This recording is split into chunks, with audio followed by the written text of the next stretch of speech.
All right, y'all, got some pretty big updates for you. So I want to dive into this here. Forgive my voice, I just woke up not too long ago. This is in CNBC. Trump took Fifth Amendment more than 440 times in refusing to answer New York Attorney General's questions. So this is in relation to a civil lawsuit over his business practices. Namely, I believe tax fraud, insurance fraud, and bank fraud. For about 15 years, the Trump Organization was running some sketchy-ass books. So they're going after him. And he took the Fifth. Now, on the one hand, taking the Fifth is very Weasley. It's a way, of course, for you to not incriminate yourself. It's a way for you to dodge a charge like perjury in the future. But in terms of, if you're Trump's lawyer, would you have advised him to do this? And is it the right thing for him to do this? There is no doubt. This is the exact right thing from a legal perspective. This is him covering his own ass. So they say Donald Trump said he invoked the Fifth Amendment right to refuse to answer questions by investigators for New York Attorney General Letitia James.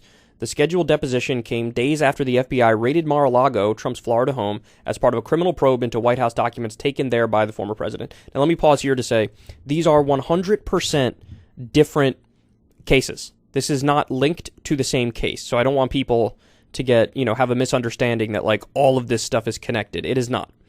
They're completely different cases, completely different charges.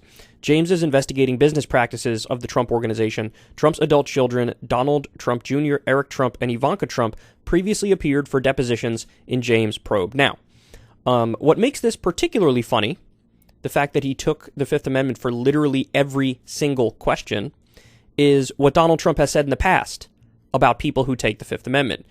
Perhaps you won't be surprised to learn this. Let's watch. Taking the Fifth Amendment, like you see on the mob, right? You see the mob takes the Fifth. If you're innocent, why are you taking the Fifth Amendment? Fifth Amendment. Oops. Fifth Amendment, Fifth Amendment. Horrible. Horrible. I want the Fifth Amendment. I want immunity.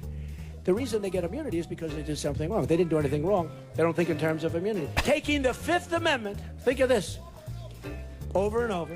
And if you're not guilty of a crime, what do you need immunity for, right? Taking the Fifth Amendment, the whole thing, it's a mess. Pled the Fifth. Never, that's the end of him. Ay, ay, ay. He pleaded the Fifth Amendment. Wait, what are we going to do with this guy? What happened? He pleaded the Fifth, right? He pleaded the Fifth. Where is he? This is like a third world country, folks. And this is golden. This is golden. He's obviously like the world's biggest hypocrite. And he has to know deep down that he's in hot water and any of his like 84 crimes are going to catch up to him, right? It's terrible. This is really, we bring it up, this is like Watergate. Only it's worse. It's worse than Watergate. It's a bigger deal than Watergate. Okay, you guys get the gist of it. All right, so, but now we also have this. This is in Mediaite. Paranoia. Trump goes on hunt for FBI rat. Convinced he's being wiretapped by Biden, says new report. So, in terms of whether or not there's a rat in his inner circle, that is definitely possible. That is, it might even be likely that there's a rat within his inner circle. But the wiretapped by Biden thing, if there is a wiretap, which I genuinely don't know, you could flip a coin on that front, it would have nothing to do with Biden.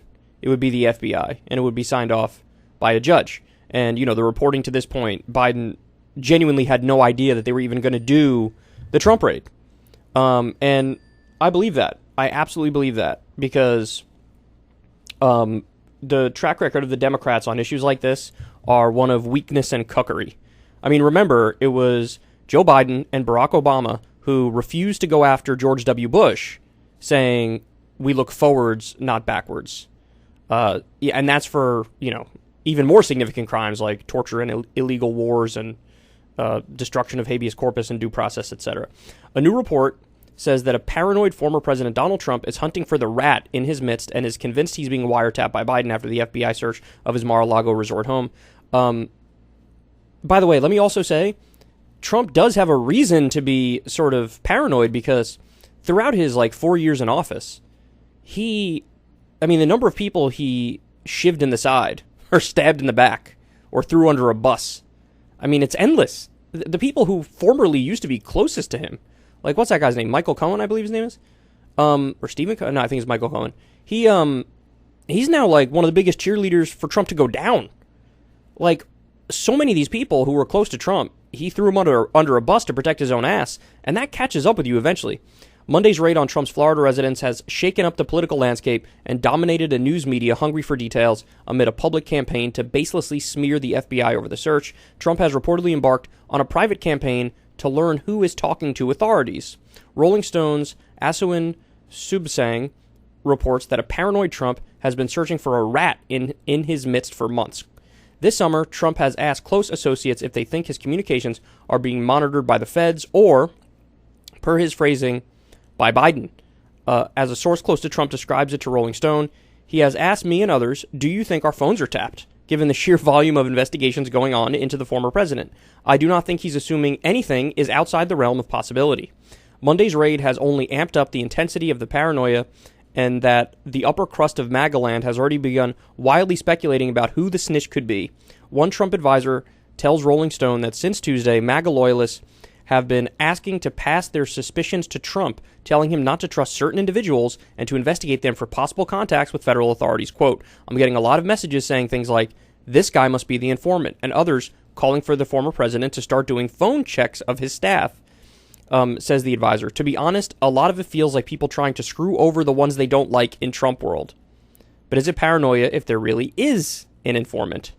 Two Trump lawyers who were on the scene during the search, Christina Bobb and Lindsay Halligan, have said that the warrant they were shown was partly sealed, and Trump has thus far declined to release it.